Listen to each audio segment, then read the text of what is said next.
So welcome to you, Steven, and welcome to everybody here. I see Gail Schimmel from the ARB is also here, so that's great.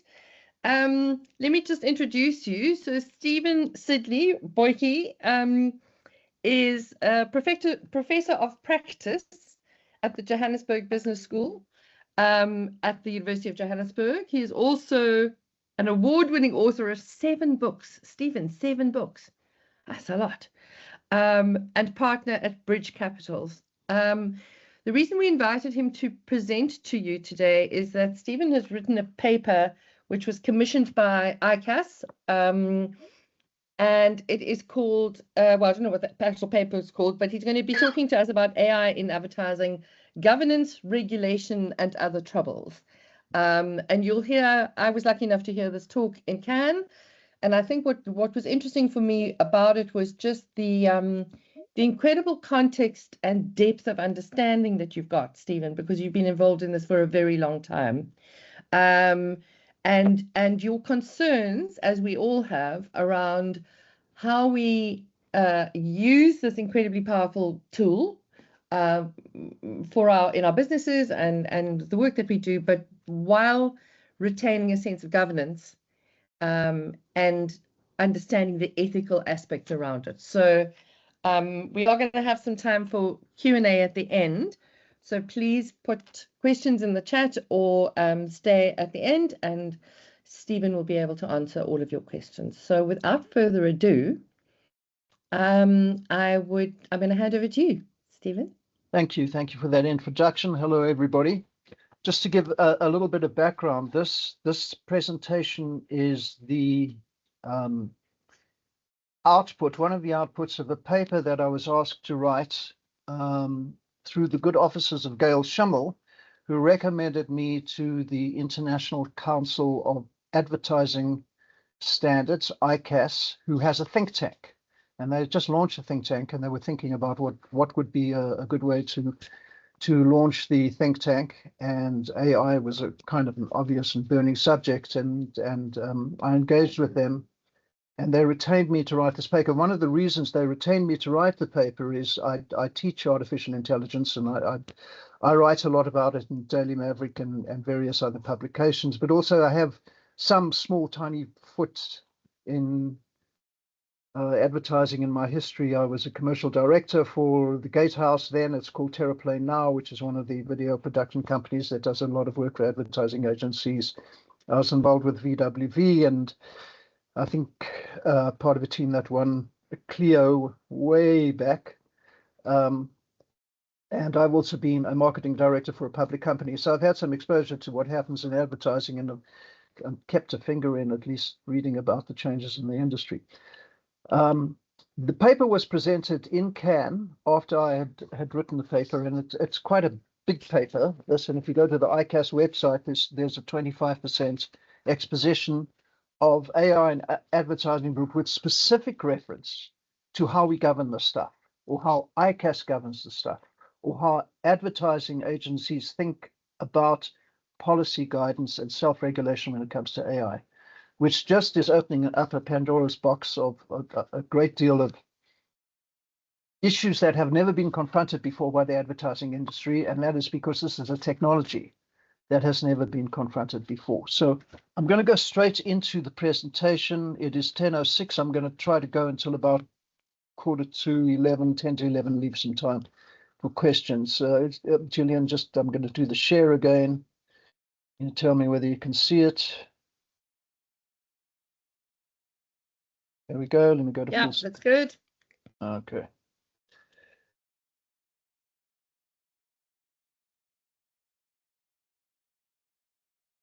Am I on full screen? Not yet, no. Come to me. There you go. There we go. Okay. There we go. Right. So this is the first in a series of reports from the ICAS think tank, and Gail Schimmel's ARB is obviously the South African outpost of ICAS. Sounds bad, outpost. It sounds like we're in the rural areas. I suppose to a certain extent we are. So it presents a broad landscape view. So we get rid of this guy here who's not on my face. of advertising and its implications for government. And it delves into some of the more contested areas. So everybody who's in advertising on any level knows that there is a whole slew of new tools which has arrived at GenAI, which is going to assist in and possibly threaten some power centers in content creation. But there's a whole bunch of other stuff going on with new AI, such as targeting and dark patterns, which I'll talk about.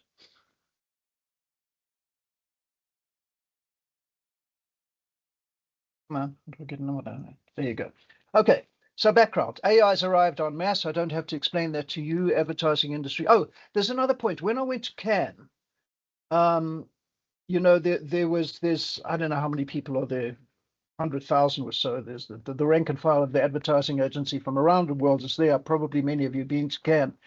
And while there were many AI presentations, in my discussions around the streets and the cafes and getting drunk at the bar at night, it became apparent to me that while everybody knows that there is stuff happening in AI that directly impinges upon the advertising agency, very few people I met had an understanding of what a volcanic disruption this is going to be to advertising. It's going to be a volcanic disruption in everything from content creation to processes to brand management to strategy to the way creative is done to targeting, to the extent to which, if you want to take an extremely dystopian view of where this is going, and I spoke to one or two of the executives from some of the big overseas agencies, Zuckerberg went as far as to say, or at least to imply that there is in the future no need for an advertising agency whatsoever.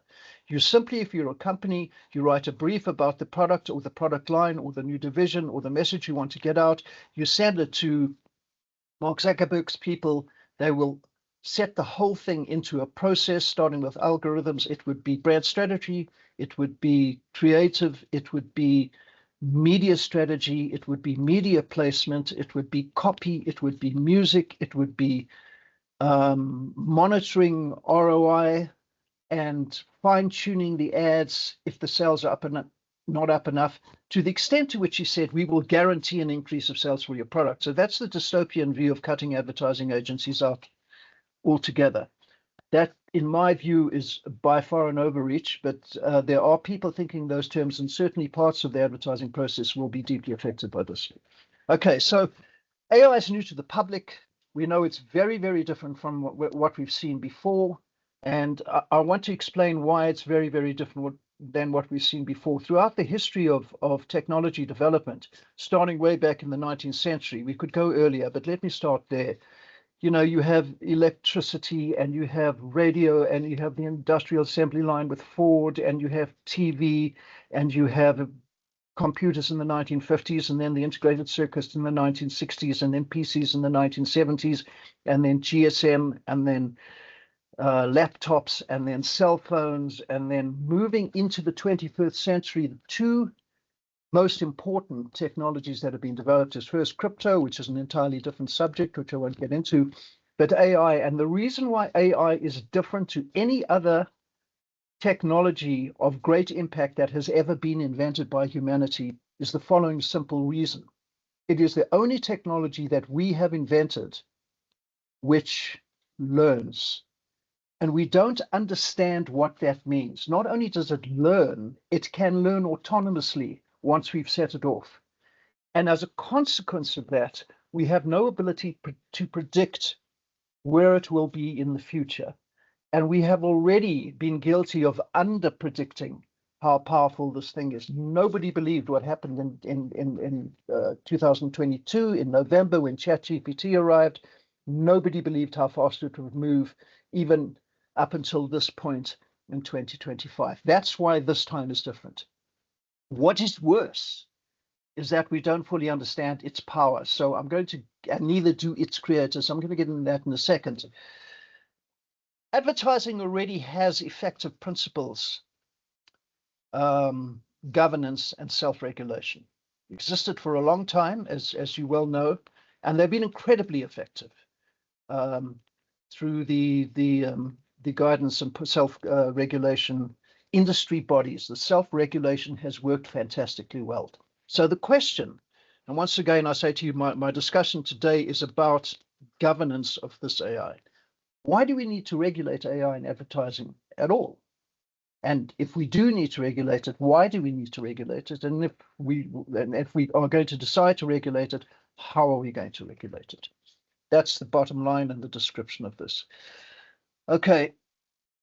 On the left-hand side, just as a colorful indication is of the breadth of this industry. There were no companies in generative AI in October 2022, and now there are. I actually tried to do the research for an article I'm writing for Daily Maverick. There are somewhere around 38,000 companies offering Gen AI wares to the public across multiple fields. It is colonizing almost everything out there. And of all the industries out there, the one that is amongst the most affected is going to be the advertising industry. So we find ourselves, and excuse me for saying we, I'm aligning myself with your industry. We find ourselves faced with an urgent need to understand the benefits and the threats and the hype and reality so that we can offer guidance, education, recommendations, etc. We already know about photorealistic images from text. We already know about lifelike video content without cameras. Now, when I wrote this paper, VO3 was not out yet. By the time I had finished writing this paper, there was Sora 2 and VO 3.1, and I'm assuming all of you have seen this stuff to a certain extent. But you will be aware that amongst the AI slop, there's some absolutely startling stuff being done via VO3, which has a fundamental effect on above-the-line advertising. So it's got lots of lovely stuff about it. We can target audiences with unimaginable precision, and I'll talk about targeting and what it means. And it also offers the promise of reducing costs across the process line, novel and compelling content, accelerating production timelines, enabling personalization at scale, etc., etc. So let's move into how, in the face of that, the industry navigates the challenges related to consumer trust, authenticity, privacy, consent, and potential for manipulation.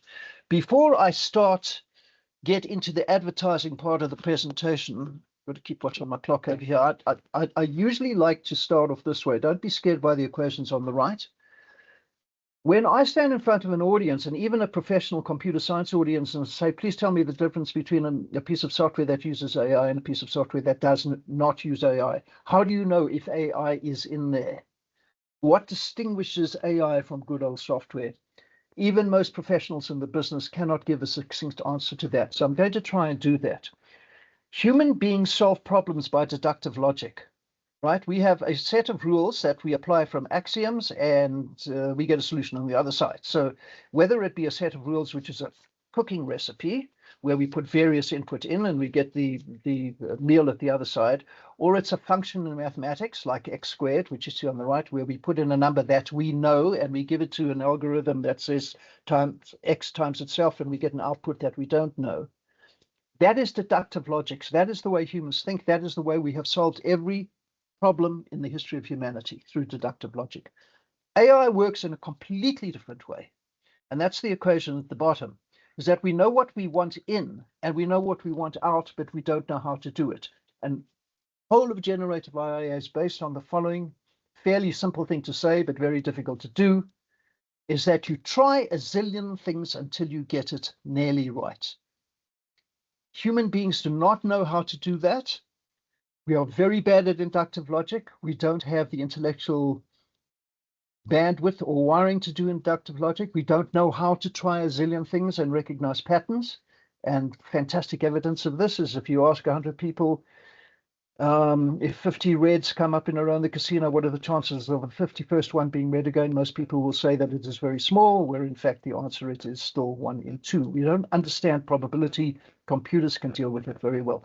So this is simply to say that AI lives in a different solution space than humans, and therefore can produce things that we are unable to produce. And we're seeing that to great extent now. One of the problems that I said is get it nearly right. is that it never gets it certainly right. And as a consequence of that, we have hallucinations, and it's very difficult to expunge bias. And why is that? It's because the computer has tried a zillion things on its way to getting to the answer. We cannot understand how the thing actually works because it's too complicated to work back. So if an AI puts out something that is racist or anti-Semitic or misogynistic, and you try to work back as to why it had that output, you can't find it under the hood. The creators do not understand how the system works, period. Okay, so AI learns over time. It learns autonomously. It can be retrained and uptrained continuously as data becomes available. It can learn autonomously, et cetera, et cetera.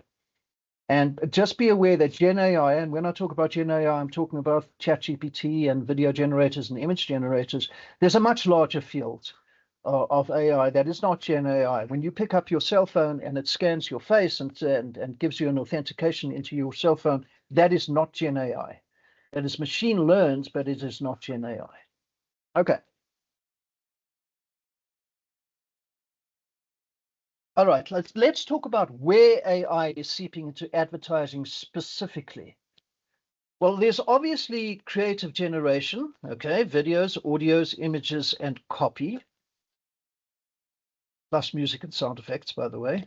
If anybody's had a look at either VO 3.1 from Google or Sora from OpenAI, you get the whole package. You can do the whole advertisement, including the copy and the sound effects and the rest of it, without people. Second place it is creeping in is targeting, and I'm going to talk about that because it uses deep learning to identify potential customers based on complex behavioral patterns. The third area is predictive analytics. You use machine learning to forecast consumer behavior. Campaign optimization, so there's reinforcement learning to continuously improve ad performance, and there's campaign and brand strategy, and that allows AI to go and look at other campaigns from competitors and other brand strategies and try and extract the patterns as to why those were successful and apply them to current campaigns. I'm only going to talk about the first two because the demons lie in the first two, in creative content and in targeting.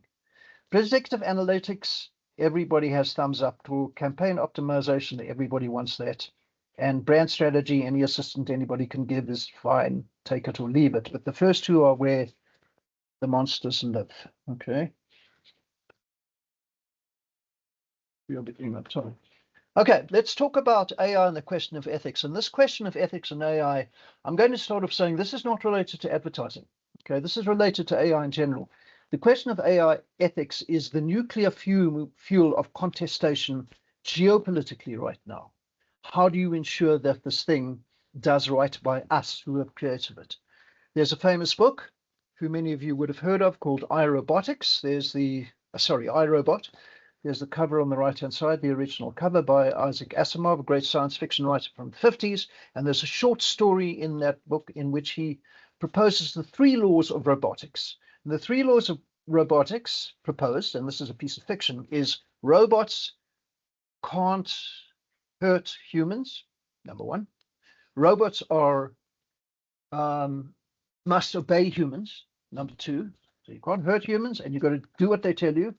And number 3, robots must do everything to ensure their own survival. And those 3 laws were the first time that this whole question of artificial ethics sort of raised up into the public zeitgeist, where it now lives with a great degree of urgency. There is overlap with that and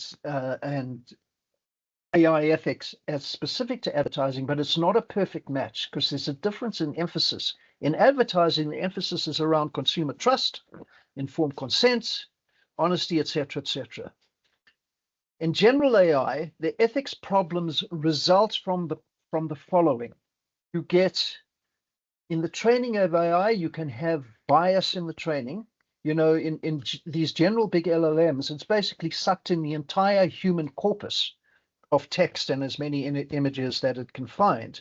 And in that text, you will find books written in the early part of the 20th century that are unapologetically racist, or anti-Semitic, or misogynistic. That becomes part of the training set. So you get bias in training. You get bias in the statistics themselves. You get privacy problems. You get interpretability problems. And most importantly, you get provenance problems because people would want to know whether the thing is produced by AI, produced by a human. I can listen to a piece of music, and there's a famous experiment that was done. Well, they got a bunch of people in the room and they played them 50 songs, 50 pieces of music. 25 of them were composed by AI, and 25 of them were composed by humans. And they asked the question is, which one of these were composed by humans? And nobody got it right. Everybody got a 50-50 chance. They were not able to tell the difference.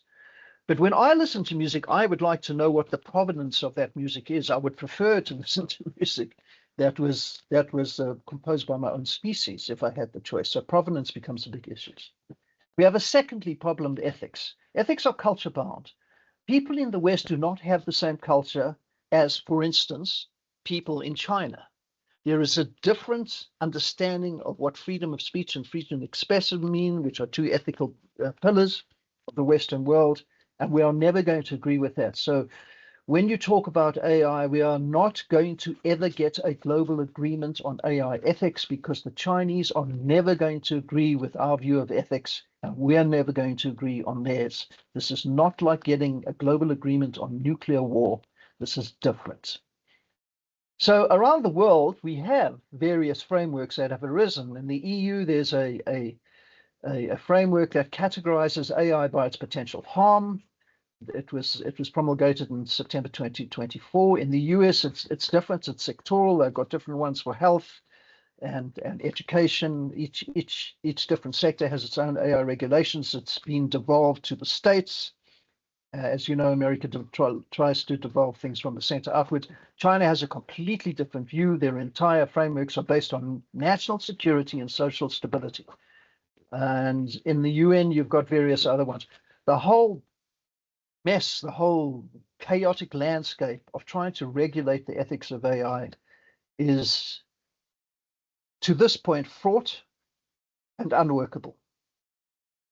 And one of the problems is that this technology, which again I say is moving exponentially, moves way faster than anybody can dream up, debate, codify, edit, and have an ethical framework agreed. Regulations do not work at the same speed of technology, and it's a million times worse when it comes to AI technology.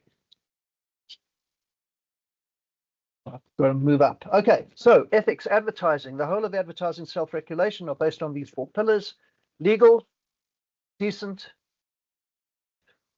truthful. Okay, and the principles that support these goals are: we should not deceive, mislead, exaggerate, hide, omit, and we should reflect social norms without offending or exploiting. This is all, apple pie for the advertising industry, and it's been very successful.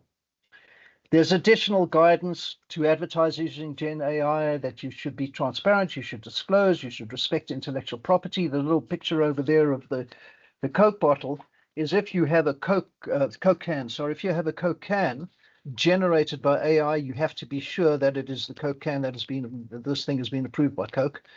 You need to have fact checking and verification, DEI, and the rest of it, which moves us into what existing AI regulations are there in the advertising world, either through ICAS or other bodies? And the answer is absolutely zero. We have no regulations yet, and that is why ICAS is taking this very seriously in order to produce something that will give guidance as to self-regulation. Right, I want to, because I can see give me a chance and I'll talk for many hours, and I've got to keep my eye on the time here. There's a long history of technology tools in advertising. There's a couple of pictures on the right here. There's the airbrush, and there's the Photoshop, and then there's digital editing, green screen, etc. So there's 100 years of content technology in advertising, and very few of them have attracted regulatory scrutiny. When the airbrush arrived, it was a boon to illustration, and there was problems when Photoshop arrived. I was running a large animation company in Los Angeles. When Photoshop arrived, we had a set of graphic artists, and when this thing arrived on our desk, we were thrilled, the people who ran the company, but the graphic artists were horrified. How are people going to know whether the photo has been edited or manipulated in some way? And there was a clamor, and it was lobbied, and it ended up in front of Congress, and all of a sudden there was legislation that was being mooted to regulate edited images This happened all over the world, basically. By the time the first law was passed to regulate processed images like Photoshop, it was 2010. That was in Israel. Obviously, by 2010, image processing software was, you could download it on the web for free. Nobody gave a damn about it. Regulation didn't move fast enough, and it just simply became a commodity item.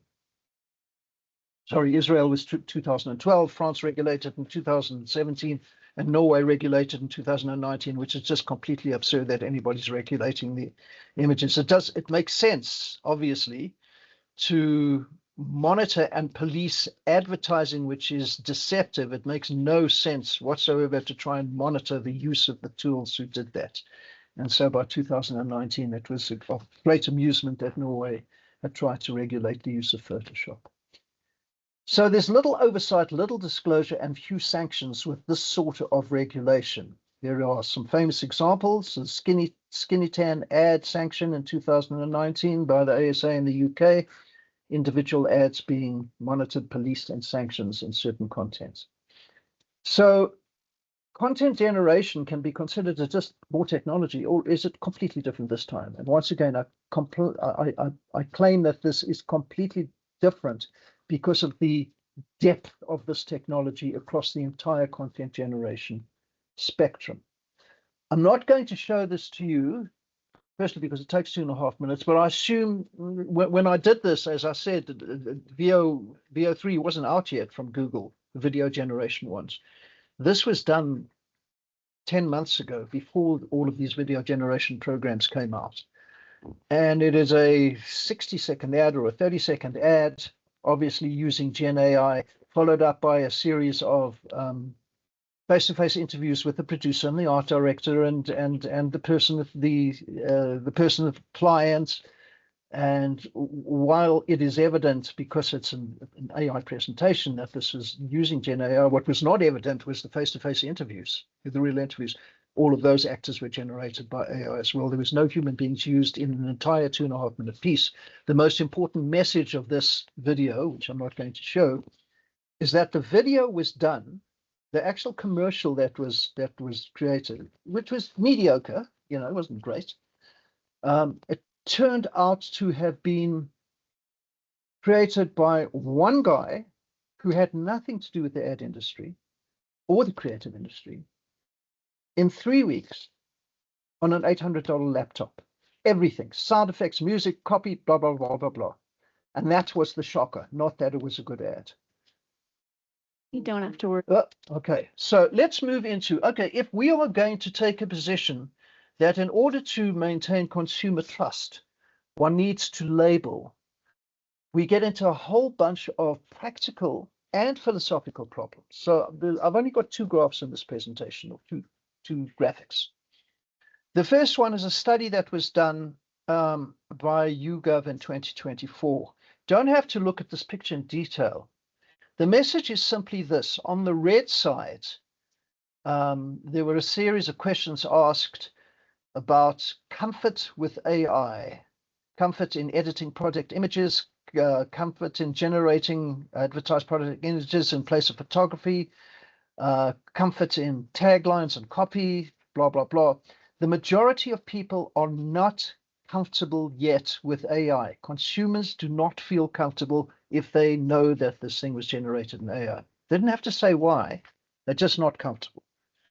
The second one, which is more important, in my view, is a tale of two sentiments. Advertisers like yourselves are very positive towards AI. 77% of advertisers said, we're very positive. We've got creates all sorts of options for us, reduces costs. Consumers, 38% positive sentiment. But when you disclose via a label, that trust level goes up. Okay, that trust level goes up by over double. The disclosure itself makes it easier to consume. There's an important subtext here. 53% of consumers had no opinion because they didn't know if AI had been used. And these are unformed opinions, and that is trust that can be won before it is lost. So if you're going to label, Where are you going to label? What are you going to do? What are you going to say on the screen or in the radio ad or on the can? Okay.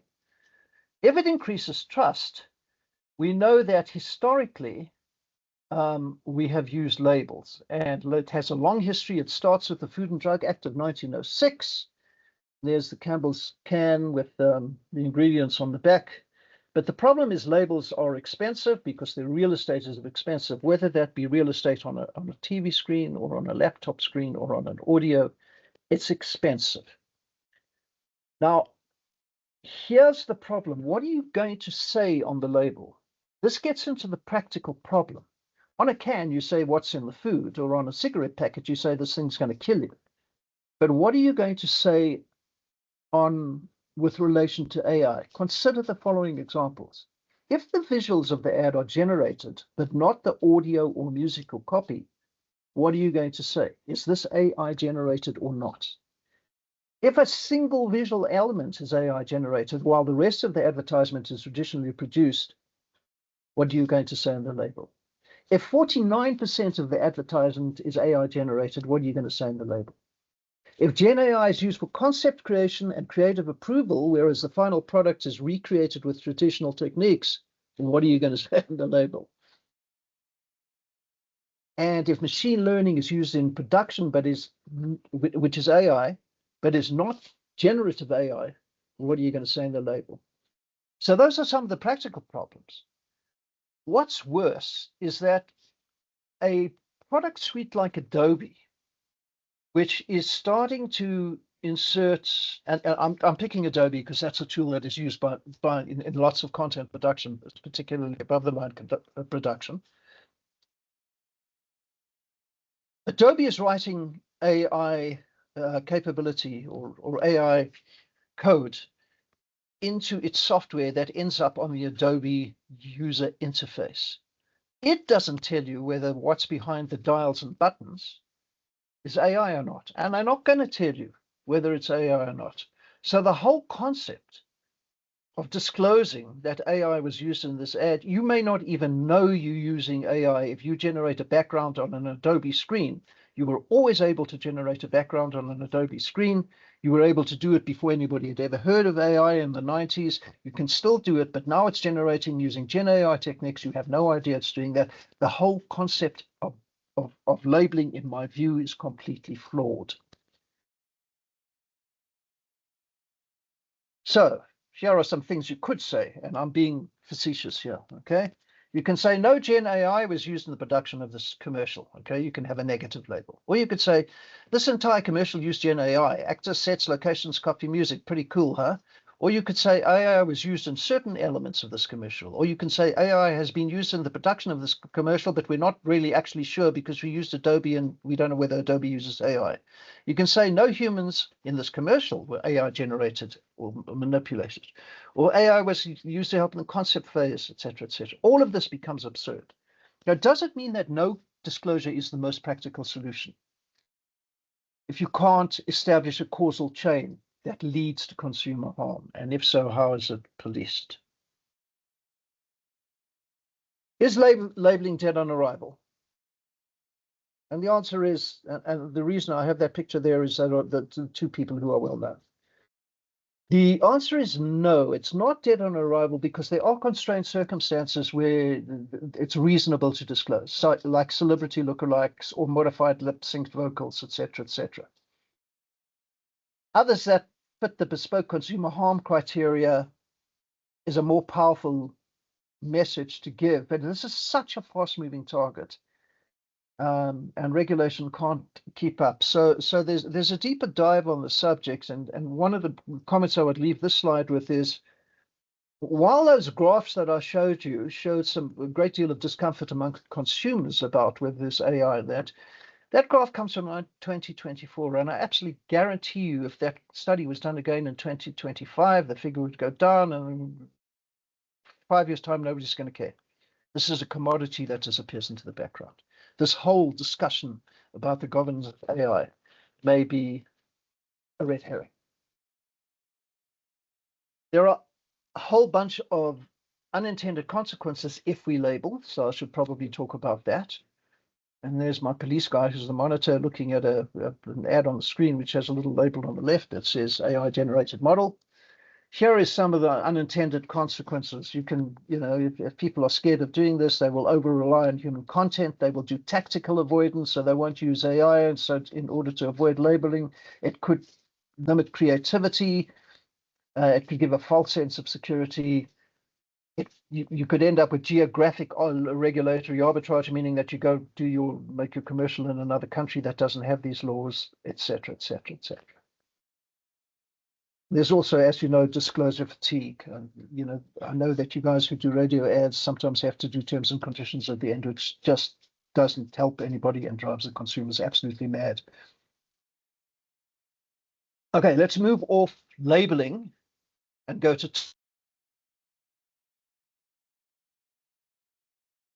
for advertisers. It's been a holy grail, right? It's been a win-win.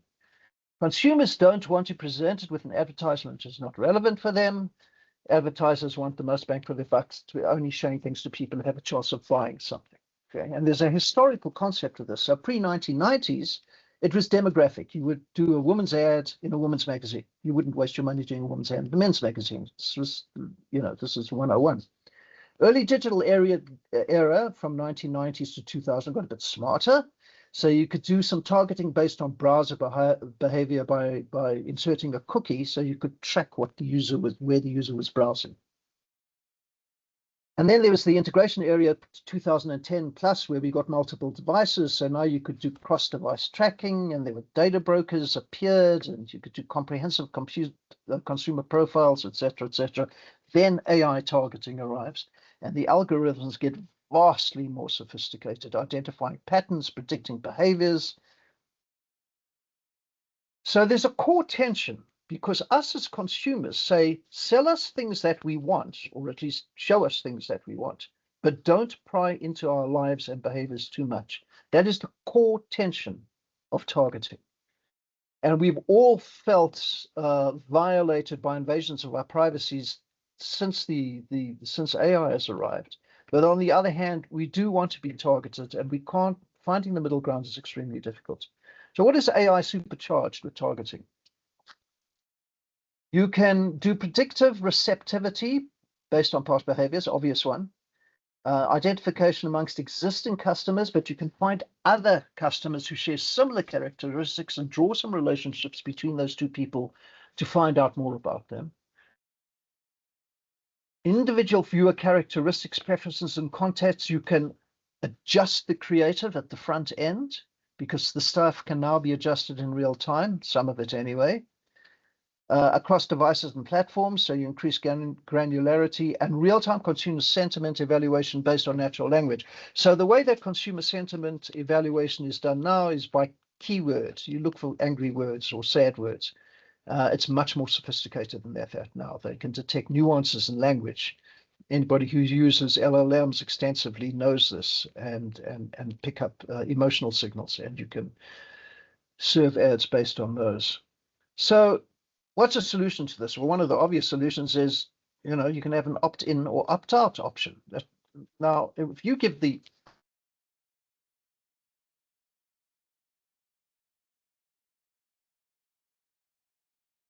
problem, and the misalignment problem is advertisers don't want you to opt out, and consumers want an option to opt out. And advertisers or producers will go to a great deal of trouble to try and stop you from opting out, even when they offer you an opt-out option, right? So they'll make you do 4 clicks before you can finally opt out, or it'll be written in very small writing, et cetera, et cetera. There are lots of ways to do that. And obviously there's a misalignment of economic incentives there for the advertiser, and privacy incentives for the human. I don't want to get into this too much, because this is a half-an-hour discussion. Oh, geez, we nearly finished. There is an option for this, a blockchain solution, where all the data is owned by the user and can't be used without permission, payment, or accreditation. Getting to end this. Dark patterns. Okay, I'm going to end on dark patterns, because we're getting to the end. Dark patterns is different. As we all know, what's happened in the advertising industry because of the cost of content and advertising production dropping so precipitously is that if you look back to the 60s, 70s, and thereabouts, you had very many large, not very many large, you had a few very large advertising agencies and some smaller advertising agencies. That thing is broken into shards. You still have the very large agencies that'll deal with the, the big names, the telecom companies, the car companies, the fast-moving consumer goods companies. But on the lower end, advertising has broken into a million shards, small two-man agencies that do local advertising. They do it very fast and very cheap. It's become even more intense via AI, where you can do videos for just about nothing. And I know a couple of people who are doing this very successfully. And those shards are not under governance. Nobody's governing them. They don't care about ARB. They don't care about ICAS. They don't care about self-regulation. They're too small. It's too expensive. There's nobody policing them. And so you get malfeasance. And when you get malfeasance, you get deliberate mischief. I'm supposed to be an expert of this, and I bought a pair of Adidas off a false site the other day because I was misled into thinking it was the real thing. So multiple avenues for deceit. Emotional manipulation, synthetic social proof, so AI generated fake reviews and testimonials and social engagement. Nobody checks whether the person is a real person when they're giving a testimonial. Conversational agents, they simulate helpful advisors, but they subtly steer the conversations. You can create fake scarcity, urgency, buy this thing tomorrow, they'll all be sold out. You know this one. There's reality distortion through advanced image and video generation, making the thing look better than it is, subtly altered depictions of product.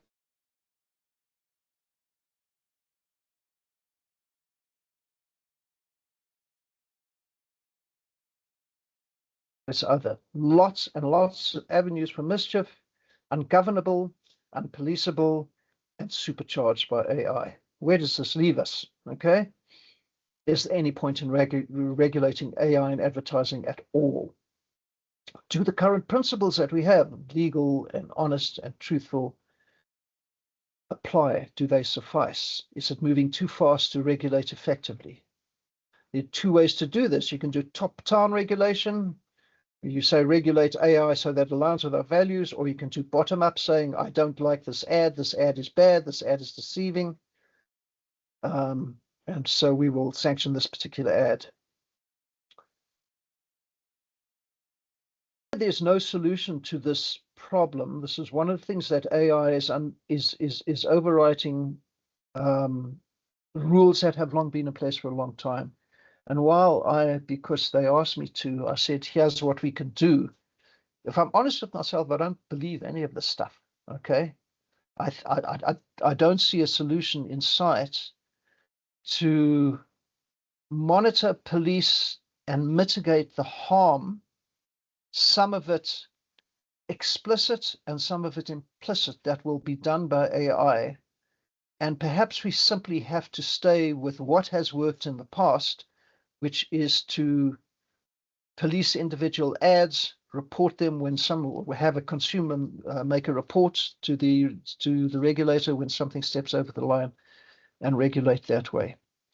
In conclusion here, I want to state again that of all the industries that are being overwritten, and there are many, there's education and there's some of the white-collar careers, white-collar disciplines, advertising is in the center of AI's target. And the companies that exist now will look nothing like they used to look. There will be a shedding of jobs, which is going to be catastrophic for many people. I'll give you one. It's not in the advertising industry, but it's in the video production industry. 6,000 video production companies will go bankrupt this year, and 34,000 video effects artists will be put out of business. The numbers are very, very huge in that regard. So I ask you to take away from this that you're under attack, offenses are few, and that it ought to be talked about at the highest possible levels within the advertising agencies. And let me go back to my camera over here. Oh, by the way, I write for Daily Maverick, Daily Friend, Currency News, and all my articles are on Substack. If anybody's of a mind, Steven Boykey Sidley at substack.com. Gillian, back to you. Awesome. Thank you, Stephen. I mean, on that happy note, Hi. I want to, I just want to say before, Jared's got a question for you. And for those of you who don't know, Jared heads up our Future Industry Tribe and has written a white paper on AI as well, where he explores a lot of this stuff. So I think after this, we'll send you there is the link. Paul popped the link for Stephen's paper in the chat. If you want to go there and download it, and we will also send you our own, because we are grappling with this stuff. So, and it's hard to know what to do and how to do it. And Gail's given us her view about the fact that the code actually deals with the bigger legal issues, but there's a lot that, that we still need to be discussed. Jared, you have a question for Stephen. So yeah, I have a few questions. So I guess my first question is, let's just zoom in on the ethical point. What is an ethical way to use AI? So I think a lot of our clients are grappling with this question at the moment when I talk to them. As you say, the laws and regulations move very slowly. The answer isn't going to come from government or from even an industry body. So if I'm running a business and I'm aware of the AI options that are out there, what in your view is an ethical way to use AI? So, once again, and I sort of implied this when I was talking, I don't think there is a direct tether between the tool and the ethics. Okay, so the tool is AI and gives you a great deal of capabilities, from content creation to targeting. The ethics lies in the decision on how to apply it. And that is no different than it has ever been before AI.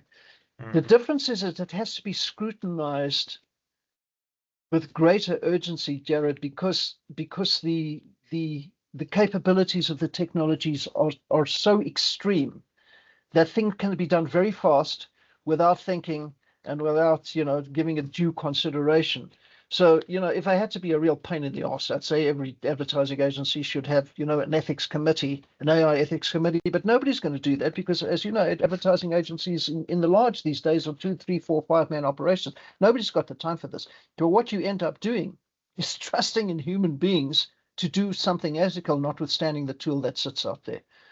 The example, if you guys have seen Sora 2 from OpenAI, where you can take a likeness of a person, and the first one that came out was of Sam Altman himself stealing something from a department store, and it was very nicely done because it looked like a security camera.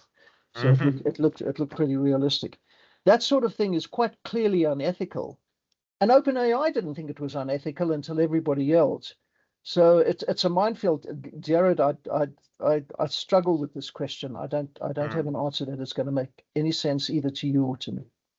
Okay, Steve, the predictions you have about the sort of calamities heading for our industry. I mean, I have exactly the same point of view as you. I think that no one has grappled or has come to terms with just the scale of job losses that are going to result from this, because it's going to do everything that we as an agency sell. It does all of it. Mustafa Suleiman says content production cost will tend to zero. So my question to you is, why do you think people aren't as worried as they should be? Because I keep having conversations with people where I get told things like, AGI is decades away. Humans do something special and magical that a computer will never be able to do. A computer can't feel things. That's the kind of stuff that I'm hearing, and it feels like people are, in general, they believe that somehow it's all going to be okay. And so my question is, in your view, why do you think people aren't as worried as they should be about this? Yeah, I guess from my philosophical response to you is that there's an anthropomorphic egocentrism at stake here. Mm. People think that humans are something special and no machine can possibly get close to what humans can do. Now, let me give you the famous example. Is people will say, well, no computer, no AI is ever going to be able to do what Mozart did or what Kandinsky was able to paint. So what they do is choosing that tiny little cream of the crop that makes art and using an example that computers will never be able to do that. Perhaps that is so, but with the greatest respect to the advertising industry is not in the business of being the greatest art in the world. It is in the business of selling products. And it is my view that this AI stuff will be able to do 99.9% of everything that is done by the current advertising industry, which is to a certain extent commoditized, including brand strategy. Sure. People Yeah. don't want to believe this because it is so scary and it's so big and it's so unprecedented.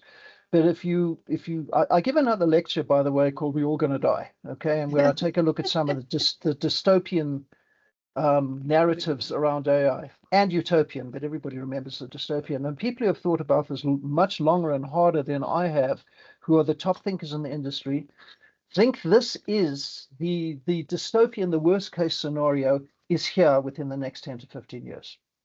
And they say it with complete and utter confidence. There's a book I can recommend. I just started reading it. It's called "If Anyone Builds This, Everyone Dies." Yeah. It's an excellent take. Who's it by, Jared? It is by Elysia what is his- Yudkowsky. That's right, Elysia Okay. Yudkowsky, who's a very, very well-known, prestigious individual in the AI community. And it's chilling. It's chilling reading. I must read it. We've got a question just before we finish off from Paul in the Q&A. If AI can so radically crunch the time required to execute a task and ad agencies are dependent on selling hours, what does the future ad agency look like? Will new business models be mandatory? Paul, so we did have a seminar with Tim Williams, who's a guy in the States who does a lot of this, and he says that yes, there is going to be new business models, and that he hopes that this will finally kill the hourly rate, because it's just not going to be practical anymore. Jared, you running an agency, what would you answer to that? I think a new business model is the least that's going to be necessary. Right. I think the entire business is going to change. What we offer to our clients as a service is going to have to change. Yeah.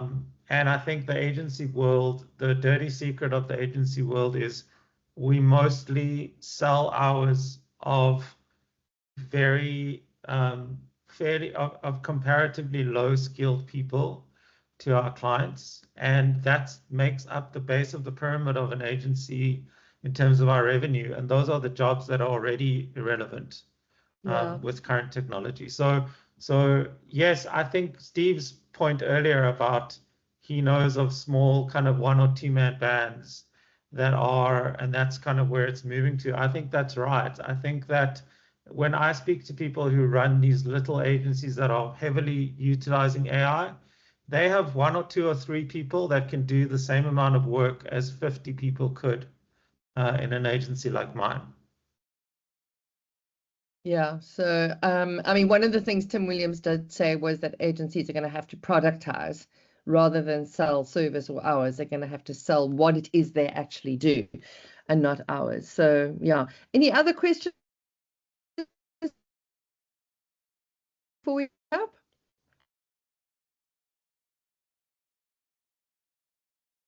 So maybe I can just end with this question, which is in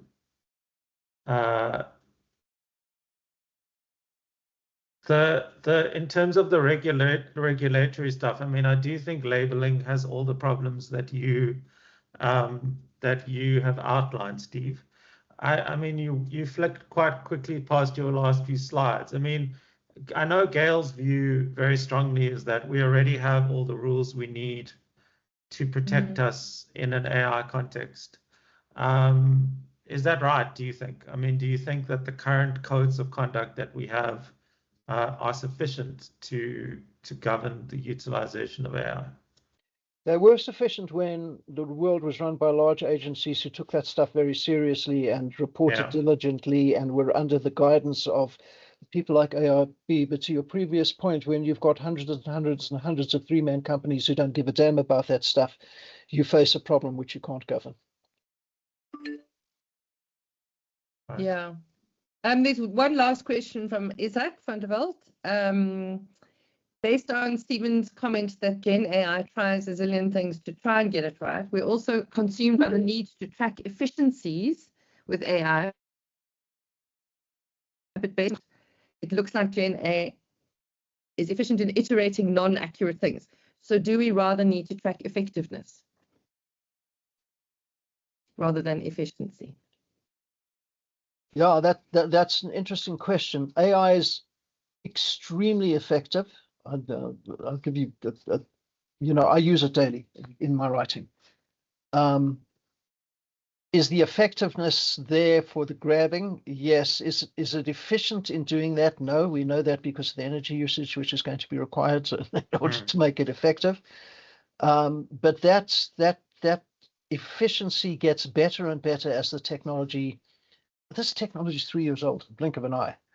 So the efficiency of AI is by just straight extrapolation of how innovation works will get better and better as time goes on, but we already have as much efficiency as we can possibly use. Yeah, I would say you should always have your eye on effectiveness, even in the old world of advertising, because that's the right place to be concentrating, irrespective of what you're doing.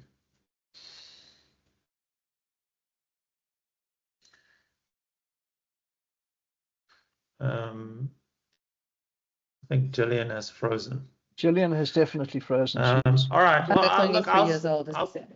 Oh, sorry, Gillian, you froze up there. Okay, guys, thank you so much, Steve. Well, I think we can wrap up. Yeah. Sorry, go ahead. No. Thank you. Thanks, Steven. That was very informative. Lots of people saying thank you. Extremely insightful. Thank you. Breaking up again, but I think we could talk easily for another hour. Yes, I can. I can do a 4 or 5 hour cinema on this thing. But I just wanted to say that, of all the people in South Africa in advertising and without who have something articulate to say about this, Jared stands head and shoulders above anybody I've met. So he's probably a much better resource than I am to talk about this. But thank you very much for the time to present this. Thanks, Steve. We appreciate it. Thanks, everyone, for attending.